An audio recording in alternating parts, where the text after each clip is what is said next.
At my son's wedding, his bride told me I don't belong here. I canceled all wedding payments, and I never thought I'd be telling this story, but some things just need to come out. My name is John Miller. For 38 years, I was Captain John Miller of the St. Louis Fire Department. Station 12, I've saved lives, pulled children from burning buildings, and carried grown men through smoke so thick you couldn't see your hand in front of your face. But none of that prepared me for what happened at my own son's wedding.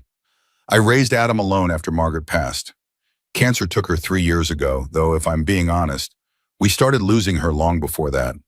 Those final months, watching her fade away in that hospital bed. Well, let's just say there are some things a man can't unsee. Some wounds that don't heal, even with time. The house feels too big now. 4 bedrooms for just one person. Margaret's clothes still hang in the closet. I can't bring myself to move them. Sometimes I wake up reaching for her side of the bed, forgetting for those first few seconds of consciousness that she's gone. Those moments of forgetting are both a blessing and a curse. Adam was always Margaret's pride and joy, our only child. We tried for more. God knows we tried, but it wasn't in the cards for us. So we poured everything into him, every hope, every dream, every penny we could spare. I worked double shifts for years to put him through college. Margaret took on extra sewing work from the neighbors. We skipped vacations, drove the same car for 15 years, ate simple meals. Also, Adam could have opportunities we never had. When he graduated from Washington University with honors, I thought I'd burst from pride. Margaret was already sick by then, but she rallied enough to attend the ceremony. I remember how she squeezed my hand when they called his name. "We did good, John," she whispered. "We did real good."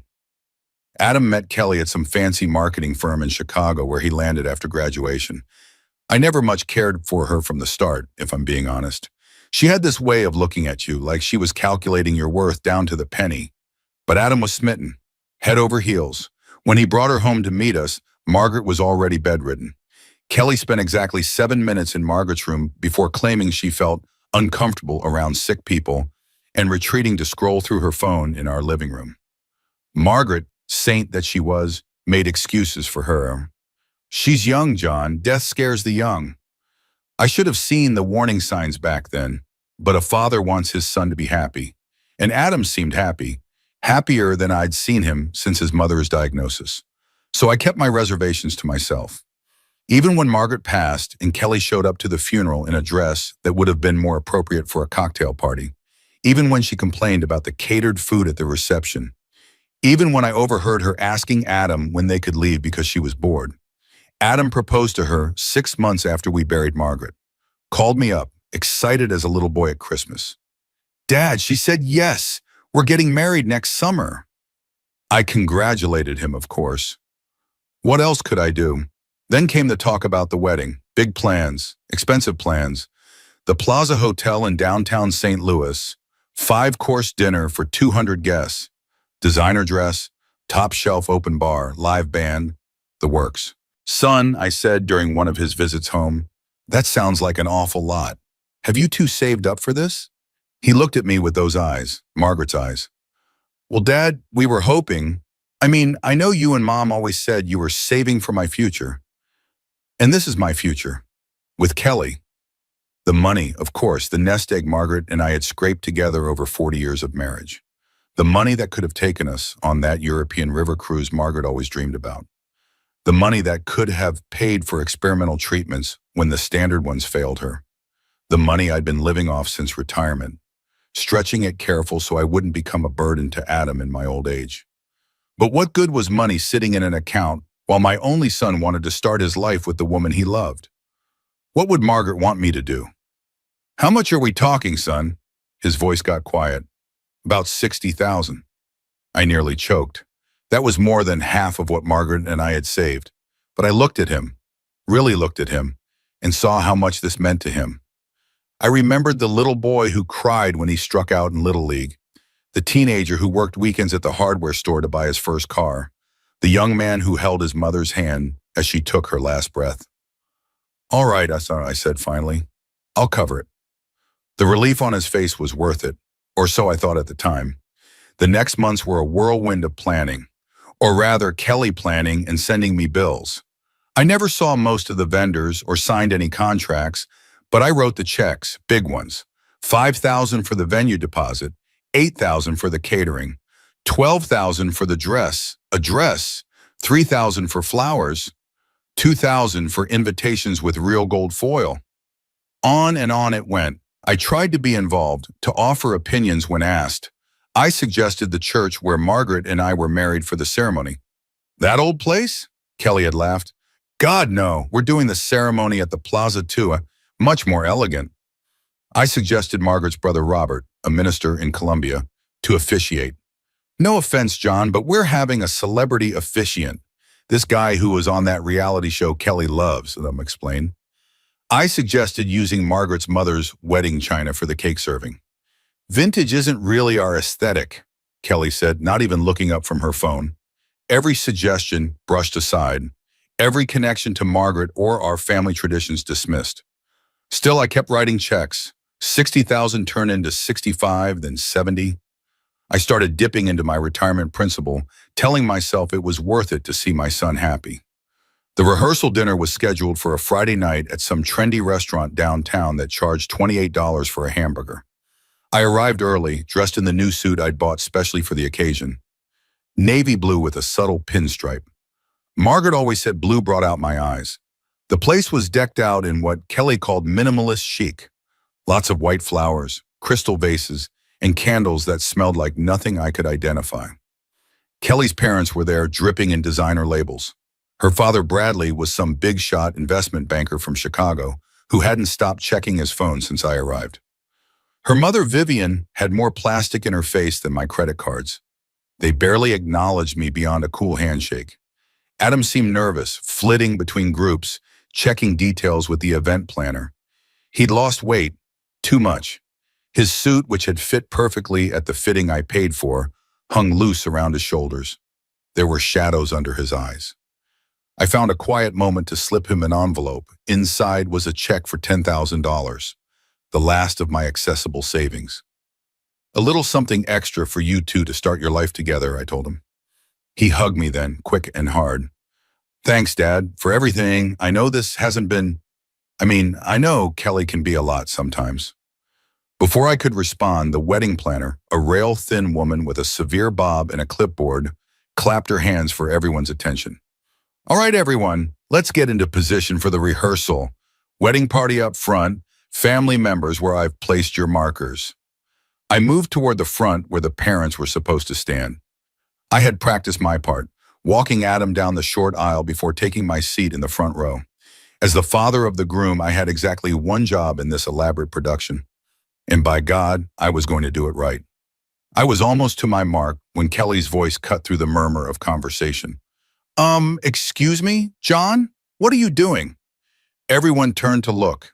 Kelly stood there in a white cocktail dress that probably cost more than my first car, her expression a mixture of annoyance and something else, something colder.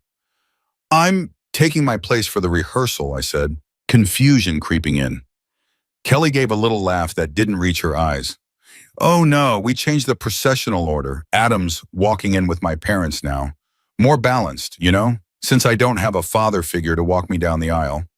Her actual father was standing not 5 feet away, engrossed in his phone. I didn't know about the change, I said, feeling suddenly awkward as everyone stared. Well, I told Adam to tell you, she said, flicking a glance at my son, who was studying the floor like it contained the secrets of the universe. Anyway, you'll just be sitting in the family section. Over there, she waved vaguely toward the back. I stood there, frozen. This wasn't just a change in plans. This was my role, my only role, being erased, in front of everyone. Family members, friends, colleagues from Adam's work, Kelly's entire extended family, all watching as I was dismissed like an afterthought. John, Kelly said, her voice taking on an edge now, you're holding up the rehearsal. I looked at Adam, waiting for him to say something, anything, to step in and say, no, my father is walking me down the aisle like we planned. To acknowledge the man who raised him, who worked 60-hour weeks to put food on the table, who taught him to ride a bike and throw a baseball and tie a tie, but he said nothing, just kept staring at his shoes. And something in me, something that had been bending and bending since Margaret died, since Adam brought Kelly home, since I started writing checks for a wedding that seemed to have nothing to do with me, finally broke. "You know what, Kelly?" I said, my voice steady despite the storm brewing inside me. "I think there's been a misunderstanding about my place here." Kelly's perfect eyebrows arched. "Excuse me? You've made it abundantly clear that I'm not welcome in this wedding." "Not really. I'm just the checkbook." A ripple went through the crowd. Kelly's mother made a small gasping sound. Adam finally looked up, panic flashing across his face. "Dad," he started, but I held up a hand. "No, son, let me finish." I turned back to Kelly, who was looking at me like I just crawled out from under a rock. "I've written checks for everything. The venue, the dress, the flowers, the band, the photographer. Everything. Because that's what fathers do. They support their children. But support goes both ways." Kelly's face was turning an interesting shade of red. "This is completely inappropriate," she hissed. "You're making a scene." "I'm making a scene? Why?" I laughed, and it came out harsher than I intended.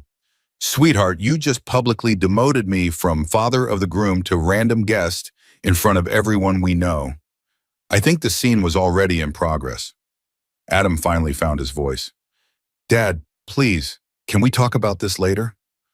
I looked at my son, really looked at him, at the anxiety etched into the lines around his eyes, at the way he kept glancing at Kelly as if seeking her approval, at the way his shoulders hunched slightly, like he was bracing for a blow.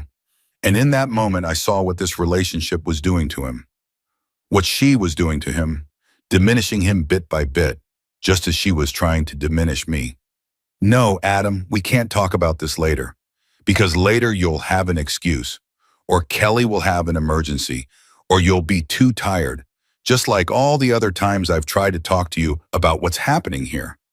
Kelly stepped forward, her face a mask of barely controlled rage. "I think you need to leave," she said, her voice low and dangerous. "Kelly, no," Adam began, but she cut him off with a look. "He's ruining our rehearsal. He's ruining everything." She turned back to me, her eyes cold as ice. "You don't belong here. You're just a sad old man who can't accept that Adam has a new life now, a better life, with me." The room went dead silent. Even Bradley looked up from his phone.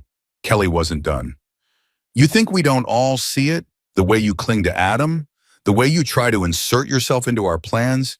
It's pathetic. And frankly, it's creepy." She took a step closer, lowering her voice so only those nearest could hear. "You're not wanted here. You're extra baggage. You're just in the way." I should have been angry. I should have shouted or made a scene, but all I felt was a profound sadness. Sad for myself, yes, but mostly sad for Adam. Because he was marrying this woman, binding his life to hers, and she had just shown her true colors in front of everyone. I looked at my son one last time, hoping against hope that he would step forward, that he would tell Kelly she'd gone too far, that he would stand up for me, for himself, but he just stood there silent and unmoving. I nodded slowly, more to myself than anyone else. Then I carefully placed the envelope with the check on a nearby table. "I'll see myself out," I said quietly. As I walked through the restaurant toward the exit, I could feel everyone's eyes on me. The pitying glances, the uncomfortable shifting, the relief from some that the tension might be broken by my departure. Kelly's voice followed me. "And don't think you can just walk out and we'll come begging. This wedding is happening with or without your approval." I didn't turn around. I just kept walking until I reached my car in the parking lot. Then I sat behind the wheel for a long time, not starting the engine, not moving, just breathing, in and out, like the department therapist had taught us after particularly bad fires. Breathe through the smoke, find the clear air. Finally, I started the car and drove home to my empty house, the house where Margaret and I had raised Adam, where we'd celebrated birthdays and Christmases and graduations, where I now rattled around alone, surrounded by memories and ghosts.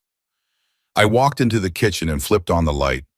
Margaret smiled at me from the refrigerator door, a photo taken on our 30th anniversary. Her hair had already started to thin from the early treatments, but her smile was as bright as ever. You always fight for others, John, she used to tell me. Don't forget to fight for yourself sometimes. I hadn't been fighting for myself. Not for a long time. I'd been letting Adam and Kelly walk all over me, drain my accounts, dismiss my suggestions, and now publicly humiliate me. All because I was afraid of losing my only son. All because I thought that's what Margaret would have wanted. But looking at her photo now, I knew better. Margaret wouldn't have wanted this. She wouldn't have wanted me to bankroll my own erasure from Adam's life. She wouldn't have stood for Kelly's behavior. And she certainly wouldn't have wanted Adam to marry someone who thought it was acceptable to treat people, to treat family, the way Kelly had treated me tonight. I pulled open the drawer where I kept all the wedding documentation.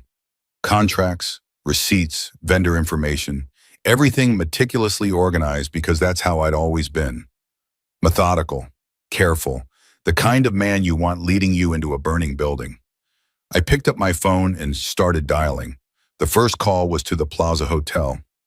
"This is John Miller," I said when the event manager answered. "I'm calling about the wedding scheduled for next Saturday. The Wilson Miller wedding." "Of course, Mr. Miller. What can I help you with?" "I need to cancel the event." There was a pause. "Cancel? But sir, we're only a week out. The cancellation penalties at this point are substantial." "I understand. I'm prepared to pay the penalties. But the event needs to be canceled. Tonight." Another pause. "I'll need to speak with the bride or groom to confirm this cancellation, Mr. Miller." "No, you don't," I said firmly. "I'm the financially responsible party. The contracts are in my name. The deposits were paid with my credit card. And I'm telling you the event is canceled." There was a flurry of keyboard clicks. "I see that you are indeed the signatory on the contract, Mr. Miller. But this is highly unusual. Perhaps you'd like to sleep on this decision. We could talk again in the morning." "No, cancel it now. And please send written confirmation to my email." The manager sighed. "Very well, Mr. Miller. I'll process the cancellation and send you the final invoice with the penalties included. Is there anything else I can help you with?" "Yes, please call the catering company and the florist and let them know as well. They're your in-house vendors, correct?" "They are. Yes, I'll inform them of the cancellation." "Thank you." One by one, I went down the list. The photographer, the videographer, the band, the rental company providing the chairs and linens, the bakery making the 7-tier cake, the transportation service for the vintage Rolls-Royce. Each call was easier than the last. Each cancellation confirmation another link in the chain of my liberation. The last call was to my bank. I ordered a freeze on my accounts and credit cards, effective immediately. "I've had reason to believe my information may have been compromised," I told the service representative. It wasn't exactly a lie. My generosity had certainly been compromised. When I finished, it was past midnight. I poured myself 2 fingers of bourbon, Margaret's favorite, kept for special occasions, and raised the glass to her photo. "I fought for myself tonight, Maggie. I hope you're proud. I slept better that night than I had in months." The storm hit around 9 the next morning. My phone erupted with text messages, voicemails, and call after call from Adam. I let it ring. I wasn't ready to talk to him yet. I needed to be clear-headed for that conversation, and right now my emotions were still too raw. Around noon, the doorbell started ringing, incessant, angry. I looked through the peephole to see Adam on my porch, his face flushed, his hair disheveled. Kelly was behind him, pacing and gesturing wildly while talking on her phone. I took a deep breath and opened the door. "What the hell did you do?" Adam exploded before I could even say hello. "The hotel called Kelly this morning saying everything's been canceled. They told her you canceled it. What the hell, Dad?" I stepped back, allowing them to enter, but maintaining my composure. "Come in. We should talk about this like adults." Kelly barged past me, still on her phone. "No, you listen to me," she was saying to whoever was on the other end. "I don't care what he told you. He's clearly having some kind of senior moment. The wedding is still on." I closed the door and faced my son. "Yes, I canceled the wedding arrangements." Adam's face contorted with disbelief. "Are you out of your mind? The wedding is in a week. Do you have any idea what you've done?" "I know exactly what I've done," I said calmly. "I've stopped enabling this farce." After what happened last night, did you really think I would continue to fund this wedding? It was just a misunderstanding, Adam insisted. Kelly was stressed. You know how these things are, there's so much pressure. A misunderstanding? I repeated. She told me in front of everyone we know that I don't belong at my own son's wedding, that I'm extra baggage, that I'm in the way, and you stood there and said nothing. Adam ran his hands through his hair. What was I supposed to say? You were both upset. You were supposed to stand up for me. My voice rose despite my efforts to stay calm. You were supposed to say, no, Kelly, that's my father you're talking to, the man who raised me, the man who's paying for this entire wedding. But you didn't say a word. Kelly had finished her call and stormed over to us, her eyes blazing. The florist won't return my calls. The caterer says they've reassigned their staff to another event. What have you done, you spiteful old man? I turned to her, meeting her gaze steadily. I've taken back control of my money and my dignity. Two things you seem determined to strip from me. Your money, she spat. It was a gift. You can't take back a gift. I'm not taking back what's been spent, I clarified. I've paid the cancellation fees. But I won't spend another penny on a wedding where the father of the groom is treated like an unwanted intruder. Adam stepped between us. Dad, please, we can fix this. I know Kelly said some hurtful things and she's sorry. I'm not sorry, Kelly interrupted. He's been interfering from day one, making suggestions about his precious Margaret's china and her brother performing the ceremony. This is our wedding, not some memorial service for his dead wife. The room went silent. Adam looked like he'd been slapped. Even Kelly seemed to realize she'd crossed a line. I felt a strange calm settle over me. And there it is, I said softly. The truth comes out. Kelly, Jesus Christ, Adam whispered. She had the grace to look slightly abashed, but she doubled down. I'm just being honest. He's been trying to turn our wedding into some tribute to your mother. It's morbid. I looked at my son. Is that what you think too, Adam? That honoring your mother's memory at your wedding is morbid? He couldn't meet my eyes. No, of course not. But this is supposed to be about our future, not the past. Your mother is your past? I asked, my voice breaking slightly. The woman who carried you for 9 months, who nursed you through chicken pox and broken arms, and who worked extra jobs so you could go to space camp, who fought to stay alive long enough to see you graduate. That's just the past to you now? Adam's eyes welled up. Dad, that's not what I meant. Then what did you mean, son? Because from where I'm standing, it looks like you're choosing a woman who just insulted your mother's memory over the father who sacrificed everything for you. Kelly made a disgusted sound. Oh, here we go with the guilt trip. Classic. Let me tell you something, John. Adam doesn't owe you anything for raising him. That was your job as a parent. I didn't even look at her. I kept my eyes on Adam. Is that what you believe, son?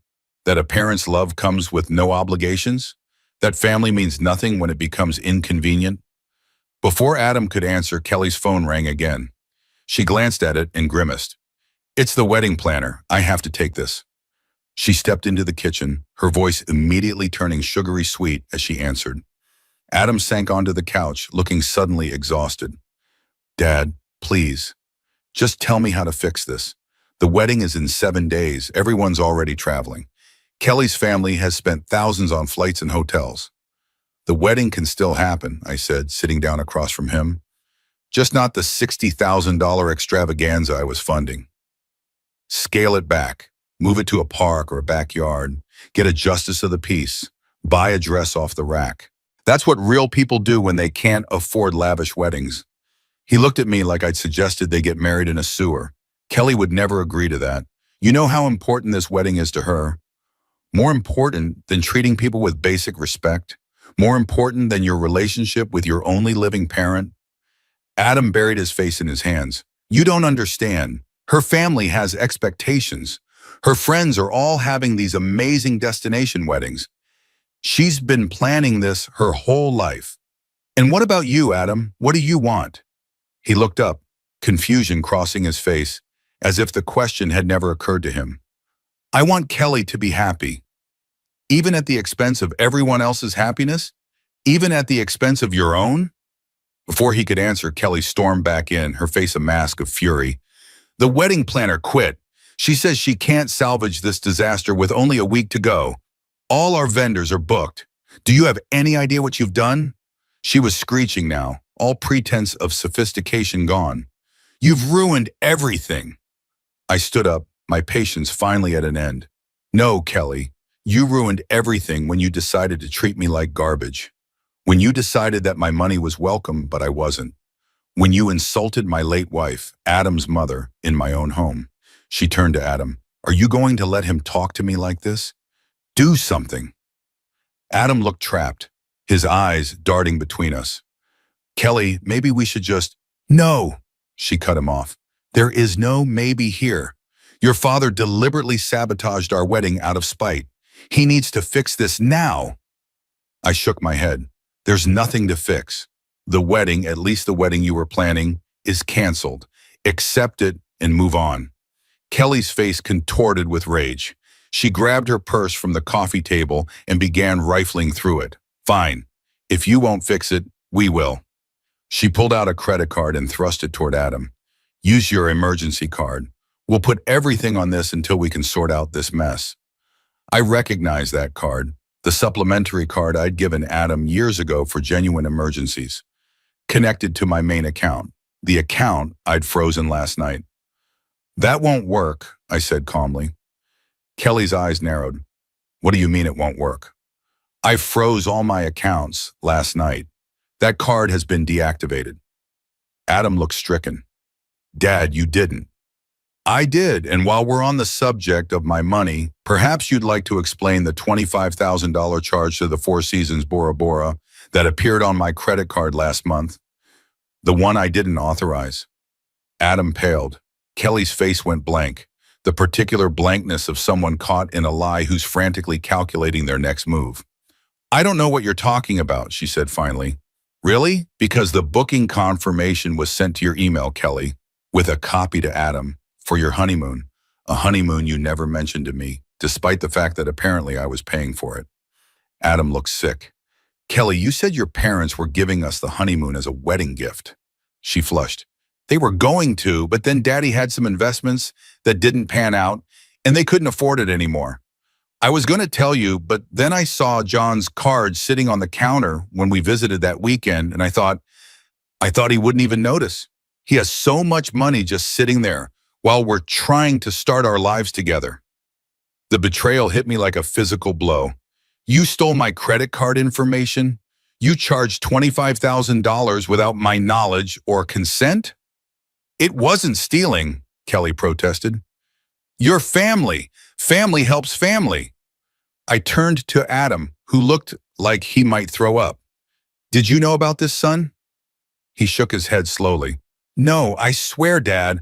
I thought her parents were paying for the honeymoon. I never would have. He trailed off, the implications sinking in. He turned to Kelly. You stole from my father and lied to me about it. Kelly's demeanor changed instantly.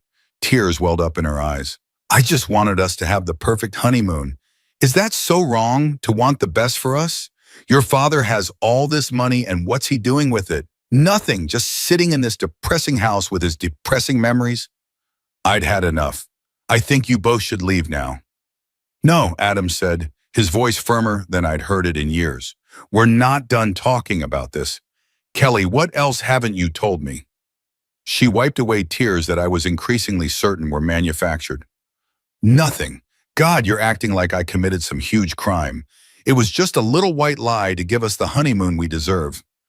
$25,000 is not a little white lie, I said. It's grand theft. It's credit card fraud. It's a felony in the state of Missouri. Kelly's fake tears dried up instantly. Are you threatening me? Are you saying you'll press charges?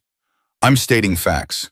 Whether I press charges or not depends on what happens next.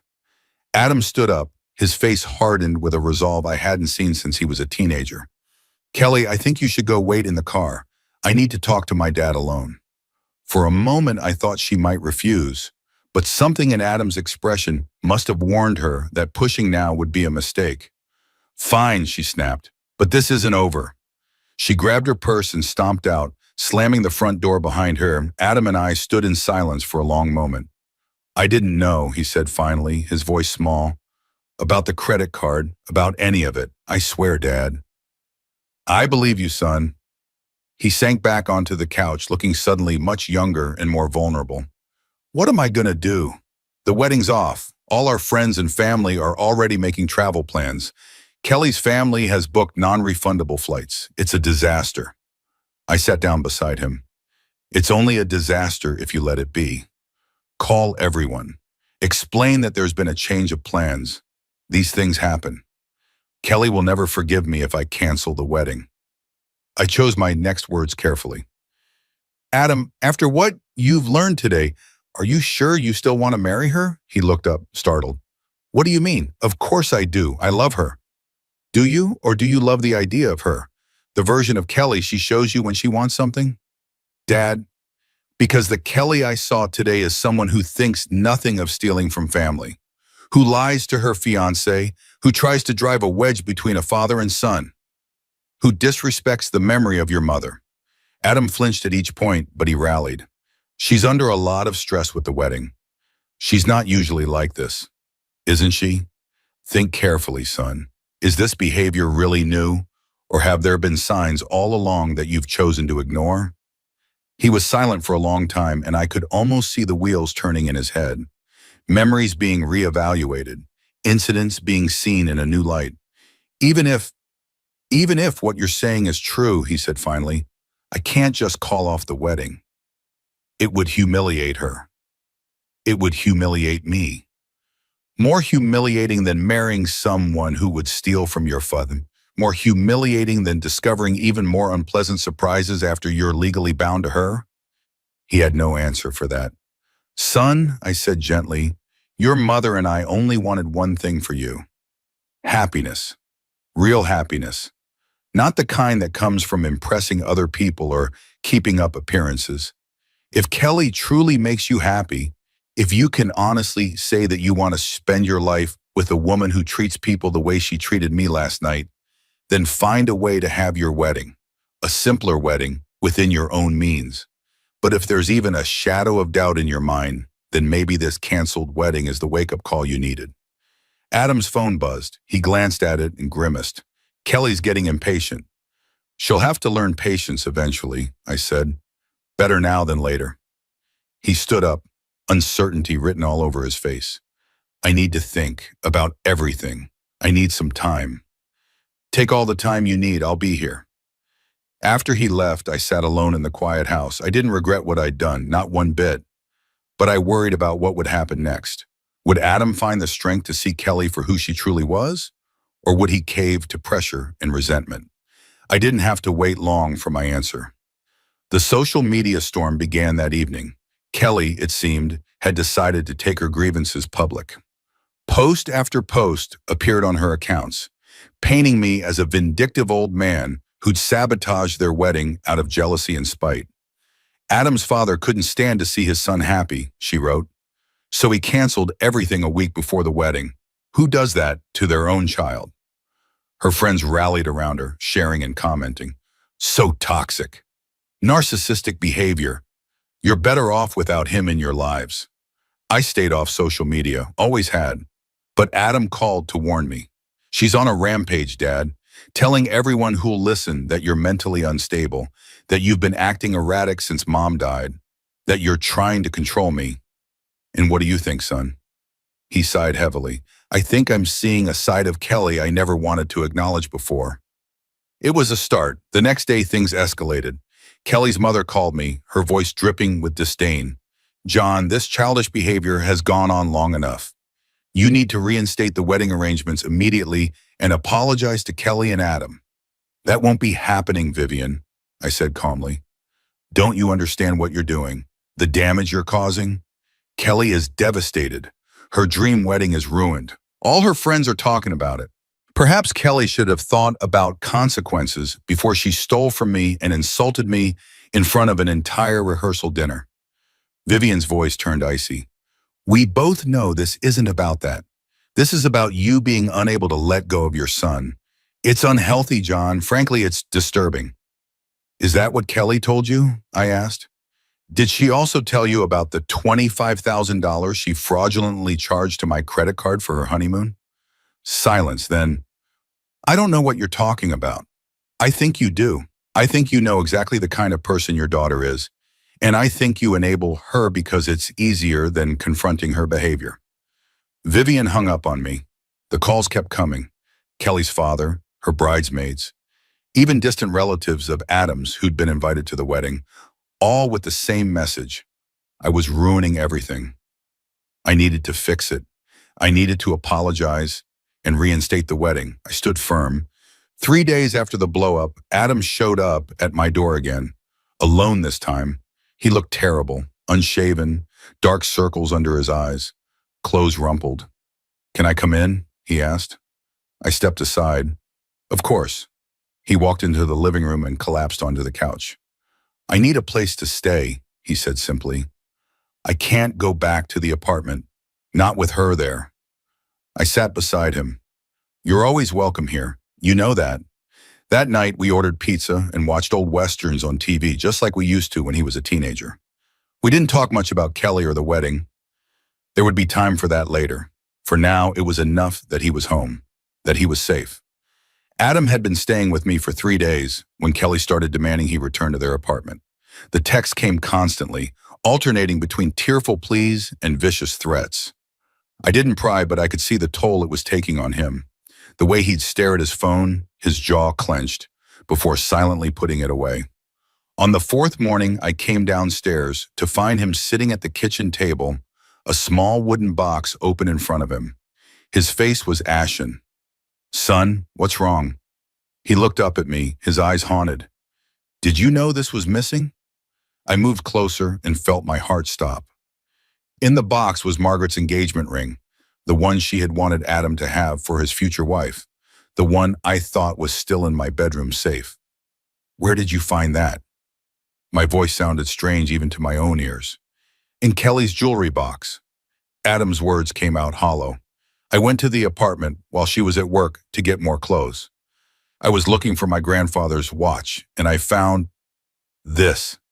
I sank into the chair across from him, my legs suddenly weak. "She stole your mother's ring from my safe?" Adam nodded, a muscle working in his jaw. "She must have taken it that weekend we stayed here. When you showed us the family photos in your office, you opened the safe to get Mom's old album." I remembered. Kelly had excused herself to use the bathroom. She'd been gone longer than seemed necessary, but I hadn't thought anything of it at the time. Why would she take it and not wear it? Not tell me? Adam's confusion was giving way to anger. I reached for the ring, a modest diamond in a white gold setting. Nothing flashy or extravagant, nothing like the 3-carat monstrosity Kelly had demanded Adam buy her. "Your mother's ring isn't exactly Kelly's style," I said quietly. Adam's phone buzzed again, Kelly's face lighting up the screen. But instead of ignoring it as he had been, he answered and put it on speaker. "I need you to come home, Adam. This has gone on long enough." Kelly's voice filled the kitchen, sharp and demanding. "I found my mother's ring," Adam said without preamble. A pause. "What are you talking about?" "Her engagement ring, the one that was in my father's safe. I found it hidden in your jewelry box." Another pause, longer this time. When Kelly spoke again, her voice had changed, softer, with a tremor that sounded rehearsed to my ears.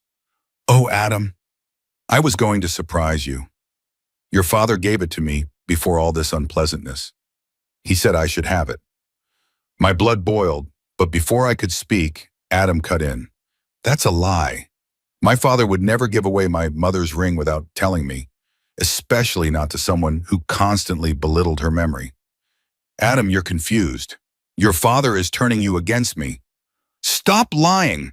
Adam's shout was so sudden and raw that I flinched. "Just stop! You stole from my father.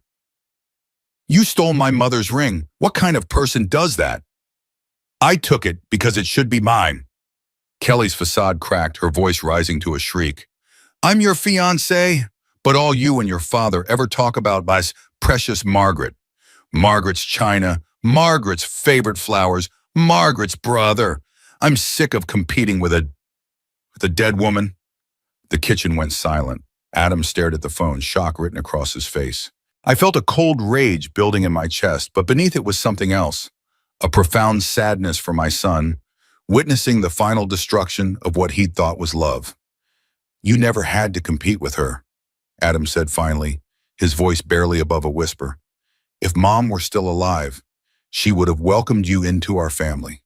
She would have loved anyone who made me happy. But you couldn't stand that, could you? You couldn't stand that her memory is still important to us. Adam, we're done, Kelly. Completely done. His voice had steadied, grown stronger. I'll have the rest of my things out of the apartment by the end of the week. And if anything else of my family's suddenly appears in your possession, I'll press charges for theft. He ended the call and looked up at me, his eyes shining with unshed tears. I'm sorry, Dad. I should have seen it sooner. I reached across the table and covered his hand with mine. You see it now. That's what matters. Adam carefully placed his mother's ring back in the wooden box and closed the lid. Mom deserved better than to have her memory treated this way. You deserve better. And so did you, son. I squeezed his hand. So did you. We sat there in silence for a long time, the morning sun streaming through the kitchen windows, illuminating dust motes that danced in the air like tiny stars. And in that quiet moment of painful truth, I felt Margaret's presence more strongly than I had in years, not in grief, but in healing. The fallout continued for weeks. Kelly launched a full-scale campaign to salvage her reputation and destroy mine. Screenshots of text messages appeared online, carefully edited to remove context. Old photos of Adam and me were posted with captions implying an unhealthy closeness. Vague accusations about my mental state after Margaret's death. But then something unexpected happened. People who had been at the rehearsal dinner began speaking up. They described what they had actually witnessed. Kelly publicly humiliating me. Adam's silence. My dignity as I left. Then the bombshell dropped. One of Kelly's bridesmaids, apparently nursing a long, simmering resentment over some slight, leaked screenshots of Kelly's private messages. Messages where she openly discussed marrying Adam for his inheritance potential, where she mocked Margaret's memory, where she detailed her plans to edge the old man out once she had Adam fully under control. The tide of public opinion turned swiftly and brutally. Kelly's social media accounts went private overnight. Her parents stopped giving interviews to sympathetic local bloggers. Adam received messages of support and concern from friends who'd witnessed Kelly's behavior, but had been afraid to speak up. 6 weeks after what should have been their wedding day, Adam came downstairs for breakfast looking more like himself than he had in months. He'd been staying with me, slowly rebuilding his life, looking for a new apartment, reconnecting with old friends, even considering a job offer back in St. Louis, away from the Chicago firm where he and Kelly had worked together. Morning, Dad, he said, pouring himself coffee. Got plans today? Just the usual. Might work on the garden a bit. Margaret's roses need pruning. He nodded, then set down his mug with unusual decisiveness. I've been thinking about the money, the wedding money. I waved a hand dismissively. Don't worry about that. It's done. No, it's not done. That was my inheritance in a way. Money you and Mom saved for my future. And I let Kelly waste it on a wedding that was never really about us. About me. Adam, let me finish, Dad, please. He took a deep breath. I want to pay you back. Not all at once. I can't. But over time. Every month I'll send you something. It might take years, but I'm going to make this right. I looked at my son, really looked at him, at the determination in his eyes, at the set of his jaw that reminded me so much of Margaret, at the man he was becoming again, now that he was free of Kelly's influence. That's not necessary, son. It is to me, he insisted. It's not just about the money. It's about responsibility, about showing you that I understand the value of what you and Mom built, that I respect it. I felt a surge of pride so strong it nearly took my breath away. All right, if it's important to you, he nodded, satisfied. It is.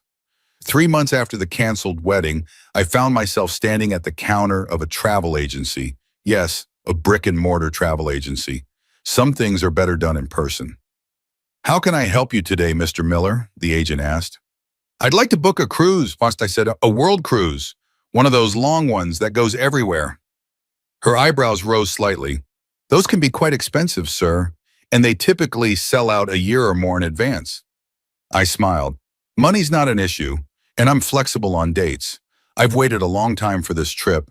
I can wait a little longer. She nodded and began typing. Any particular cruise line you prefer? One with a good library and dancing. Margaret and I always love to dance. Margaret is your wife. Will she be joining you? I touched the wedding ring I still wore. She'll be with me in spirit.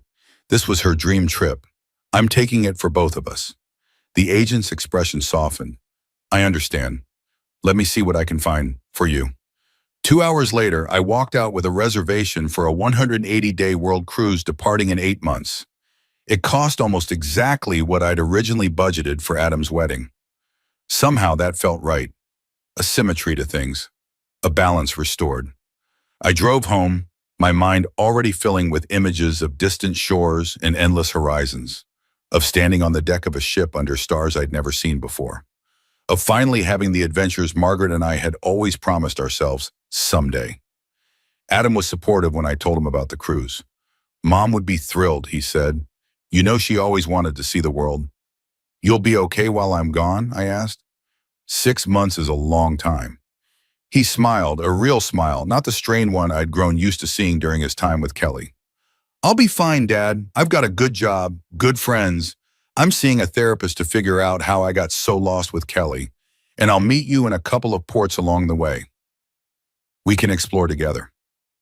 The day I boarded the ship, Adam drove me to the port. As we said our goodbyes, he hugged me tighter than he had since he was a little boy.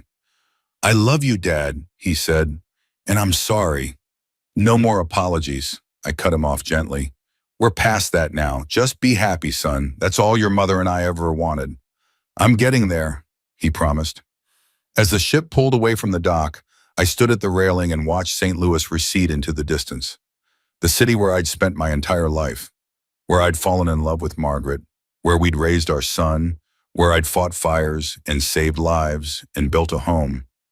The wind ruffled my hair, more gray than brown now, and for a moment, just a moment, I thought I felt Margaret's hand in mine, heard her voice in my ear. About time, John, about time. I smiled and turned my face toward the open sea, toward whatever adventures waited beyond the horizon. You're right, Maggie, I whispered to the wind.